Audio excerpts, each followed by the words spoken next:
Hello good everyone, my name is Praveen Kumar, you looking my YouTube channel TPP. तो दोस्तों आज हम बात करेंगे पार्ट्स ऑफ स्पीच के बारे में। जी हाँ दोस्तों, जिस तरह क्रिकेट में कई खिलाड़ी होते हैं उसी तरह पार्ट्स ऑफ स्पीच में भी कई हिस्से होते हैं, और जिस तरह उन खिलाड़ियों का अलग अलग कार्य होता है उसी प्रकार इन हिस्सों का भी अलग अलग कार्य होता है। दोस्तों यदि हम पार्ट्स ऑफ स्पीच को कंप्लीट कर लेते हैं तो हमें सेंटेंस को समझने में और फाइंड द एरर जैसी समस्याओं से छुटकारा मिलता है। तो दोस्तों हम शुरुआत करते हैं एकदम बेसिक लेवल से।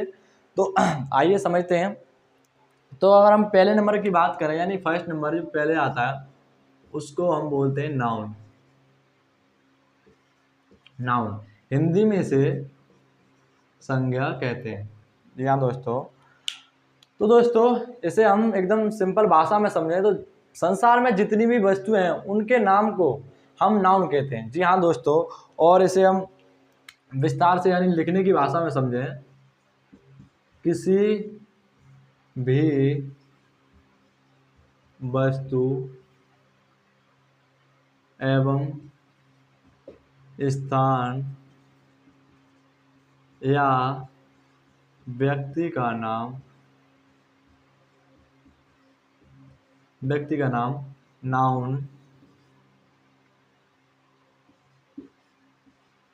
नाउन कहलाता है। जी हाँ दोस्तों, किसी वस्तु, व्यक्ति या फिर स्थान के नाम को हम नाउन कहते हैं। यदि इसे हम एग्जाम्पल में समझें, जैसे राम, पेन, और एक हम लिख लेते हैं आगरा। दोस्तों राम क्या है? एक व्यक्ति का नाम है, और पेन एक वस्तु का नाम, और आगरा एक स्थान का नाम। तो दोस्तों इसमें हमने एग्जाम्पल के लिए 3 शब्द लिखे हैं जो कि स्थान और व्यक्ति और वस्तु के नाम को दिखाते हैं। तो दोस्तों यह नाउन है। और सेकंड नंबर पे आता है प्रोनाउन। तो हम प्रोनाउन को समझते हैं। तो सेकंड नंबर पर आता है प्रोनाउन। प्रोनाउन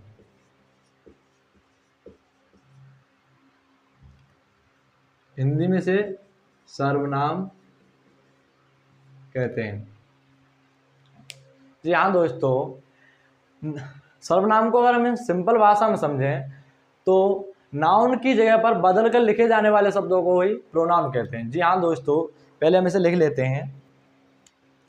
नाउन की जगह पर बदलकर लिखे जाने वाले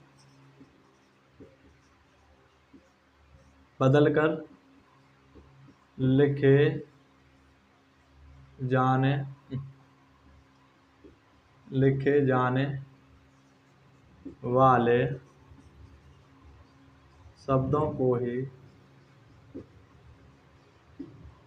ही प्रोनाउन कहते हैं।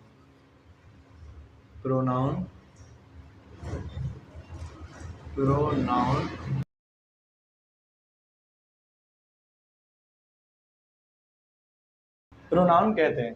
जी हाँ दोस्तों, जैसे हम एग्जाम्पल में समझें तो एग्जाम्पल में एक हम सेंटेंस लिखते हैं। जैसे मैंने लिखा, राम घर जाता है।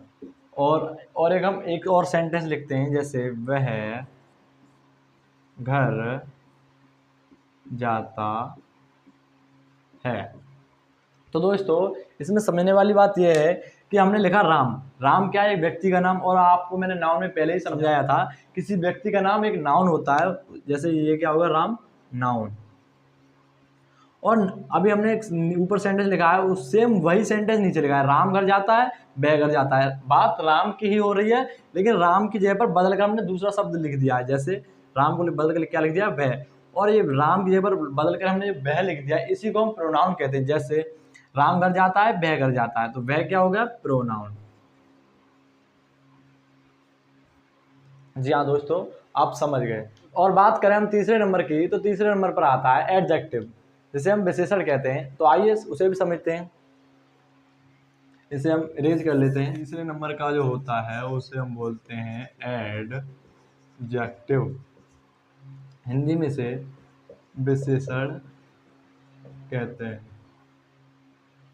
तो दोस्तों हम अगर बात करें एडजेक्टिव की, तो इसे हम सिंपल भाषा में समझें तो ये एक डिजाइनर की तरह काम करता है। जी हाँ दोस्तों, ये एक आर्टिस्ट डिजाइनर की तरह काम करता है। जैसे नाउन और प्रोनाउन को सजा कर लिखता है, उसमें दिखाता है कि उनकी बुराई करनी है या फिर अच्छाई। तो दोस्तों इसे हम समझते हैं। तो दोस्तों इसे हम सिंपल भाषा में समझे तो यह है नाउन और प्रोनाउन की परिभाषा बताता है। एग्जाम्पल में समझते हैं। तो दोस्तों एडजेक्टिव को हम अगर एग्जाम्पल में समझें तो जैसे मैं एक सेंटेंस लिखता हूँ, राम काला है। तो दोस्तों मैंने लिखा राम काला है, तो इसमें राम क्या हो गया, आपको मैंने पहले ही बताया था किसी का नाम क्या कहलाता है, नाउन। तो राम क्या हो गया, नाउन। और काला क्या हो गया, इसकी विशेषता, यानी नाउन की विशेषता। और नाउन की विशेषता बताना या प्रोनाउन की विशेषता बताना ही एडजेक्टिव कहलाता है। तो ये क्या हो गया, काला, एडजेक्टिव।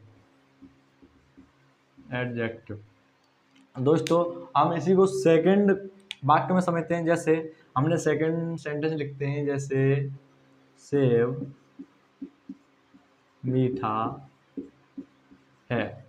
तो सेब क्या हो गया, नाउन, और मीठा क्या होगा, इसकी विशेषता यानी एडजेक्टिव।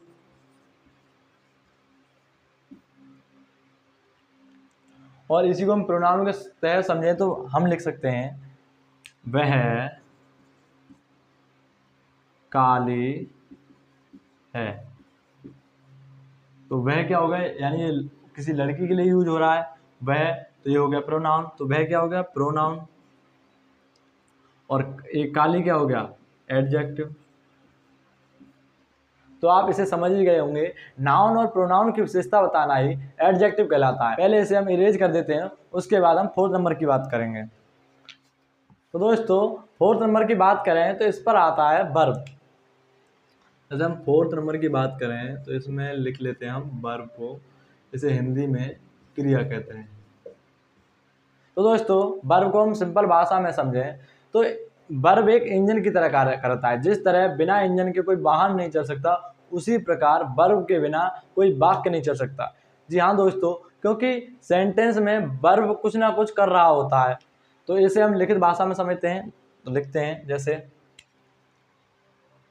किसी भी वाक्य में किसी एक्शन का होना या परिस्थिति का दिखाना वर्ब कहलाता है।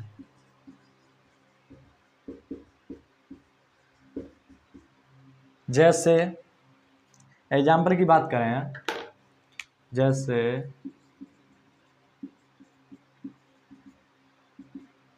दौड़ना,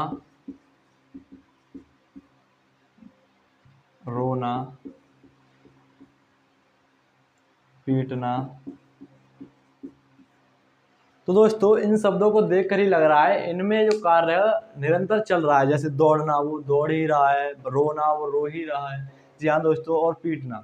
और एक इम्पोर्टेंट बात, जिन शब्दों के पीछे ना आता है, जैसे रोना, पीना, खाना, धोना, ऐसे शब्दों को वर्ब कहा जाता है। जी हाँ दोस्तों, तो आप वर्ब को भी समझ गए, इसे भी रेज करते हैं। उसके बाद हम 5 नंबर को समझते हैं। तो बात करें हम 5 नंबर की, तो इस पर आता है एडवर्ब। हिंदी में से बोलते हैं क्रिया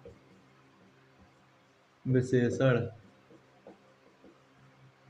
क्रिया विशेषण।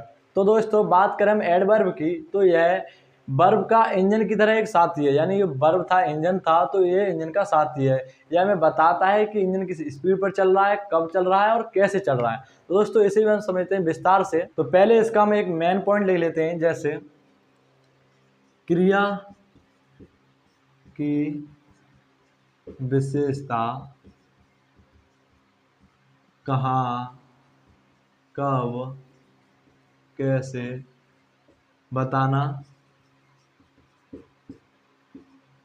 एडवर्ब एडवर्ब कहलाता है।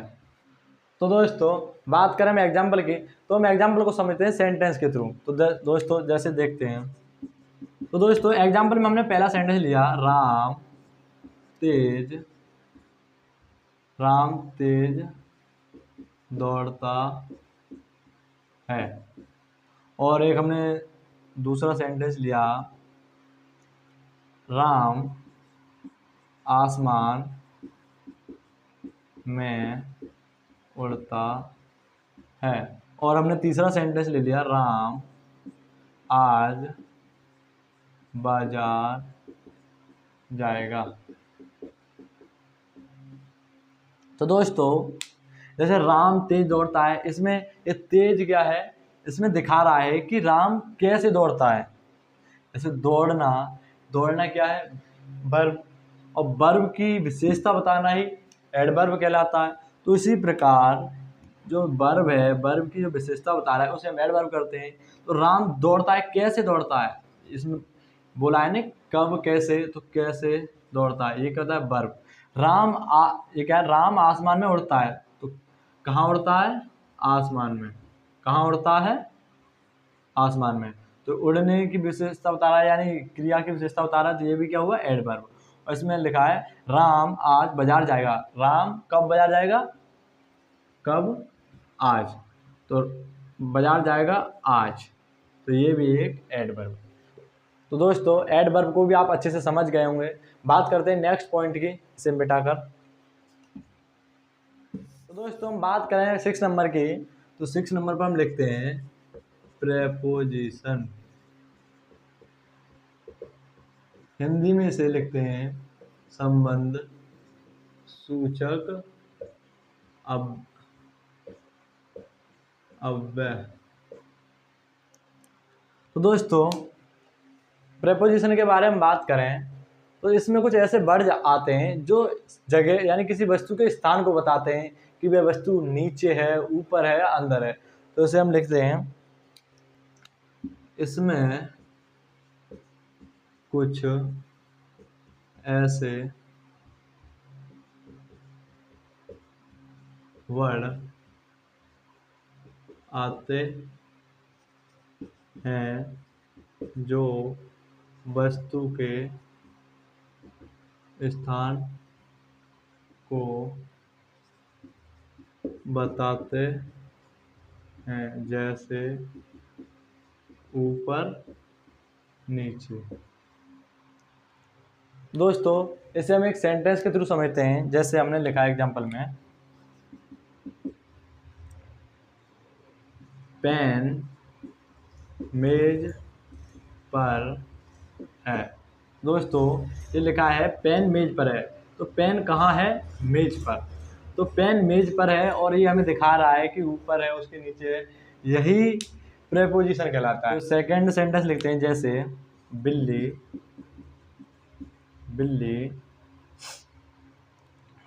घर के अंदर है।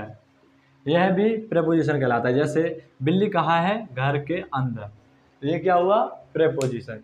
अगर आप इसे भी समझ गए हैं तो बात करते हैं हम नेक्स्ट पॉइंट की, इसे मिटाने के बाद। दोस्तों बात करें हम 7 नंबर की, ये मेरा फेवरेट है और एकदम इजी भी है। तो दोस्तों 7 नंबर पे हम लिखते हैं कंजक्शन को, कंजक्शन यानी संयोजक।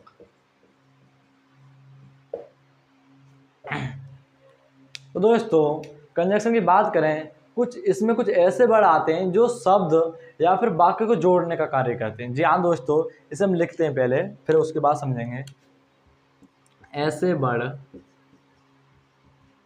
जो किसी शब्द या वाक्य को जोड़ने का कार्य करते हैं, उन्हें हम उन बड़ों को कंजक्शन कंजक्शन कहते हैं। जैसे हम एग्जाम्पल में कुछ वर्ड लिख लेते हैं, जैसे बट हो गया, और हमने लिख लिया देन हो गया, बिकॉज हो गया, और एक और लिख लेते हैं जैसे एंड हो गया, और एक और हो गया।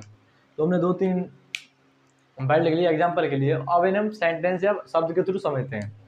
तो दोस्तों हम एग्जाम्पल के थ्रू समझते हैं कि कंजक्शन का यूज कैसे होता है। जैसे हम समझते हैं, हमने 2 नाम लिखे जैसे राम और श्याम, तो हम राम और श्याम को ऐसे बोले तो थोड़ा इशू सा हो रहा है, लेकिन हम राम और श्याम के बीच में उपयोग करते हैं और। आपने कई बार देखा होगा ऐसे नामों के बीच में और लगा होता है, तो ये और है, ये इसी को हम कंजक्शन कहते हैं। जी हाँ दोस्तों, और हम कंजक्शन को एक सेंटेंस के थ्रू भी समझते हैं। जैसे हमने लिखा मैं वहाँ पहुँच तो जाता, लेकिन मैं लेट हो गया था। दोस्तों हमने देखा कि ये एक सेंटेंस है, इसमें बोला है मैं वहाँ पहुँच तो जाता लेकिन मैं लेट हो गया था। तो इस सेंटेंस को जोड़ने में कौन सा वर्ड हमारी हेल्प कर रहा है? लेकिन। यहाँ दोस्तों अगर हम लेकिन को हाइड कर दें तो सेंटेंस में थोड़ा इशू सा लगेगा। मैं वहाँ पहुँच तो जाता, मैं लेट हो गया था। तो ये हम तुरंत हमें ऐसा लग रहा है कि हम 2 सेंटेंस लगातार पढ़ रहे हैं, और लेकिन लिखने के बाद, शब्द को लिखने के बाद हमें लग रहा है कि एक ही सेंटेंस है। मैं वहाँ पहुँच तो जाता लेकिन मैं लेट हो गया था। तो लेकिन है, इसी को हम कंजक्शन कहेंगे। तो दोस्तों आपको ये कंजक्शन भी अच्छे से समझ में आ गया होगा। तो हम बात करते हैं लास्ट पॉइंट की, इसे हम रफ कर देते हैं, उसके बाद हम लास्ट पॉइंट की बात करेंगे। दोस्तों बात करें हम 8th नंबर यानी लास्ट पॉइंट की, बात करें हम 8 नंबर की, तो इसे हम बोलते हैं इंटरजेक्शन।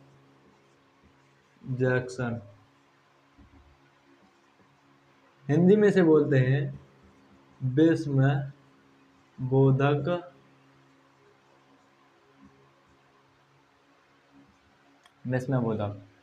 तो दोस्तों इसमें हमारे इमोशन जैसे शब्दों का उपयोग होता है, जैसे भावनात्मक शब्द, जैसे ओ हो गया, इसमें हम किसी को शौक हो के बोलते हैं, जब दुखी होते हैं कुछ ऐसे बड़ों का इस्तेमाल करते हैं, ओ माई गॉड हो गया। दोस्तों इसे हम, इसमें कुछ खास नहीं है, सिर्फ इसमें भावनात्मक शब्दों का इस्तेमाल होता है, जैसे ओ हो गया, OMG हो गया, जैसे हम खुश होते हैं या फिर किसी को आश्चर्य हो जाते हैं, वाह हो गया। तो फ्रेंड्स आई होप आपको ये सभी समझ में आ गए होंगे, आगे आपको कोई परेशानी नहीं होगी। तो मिलते हैं नेक्स्ट वीडियो में, धन्यवाद।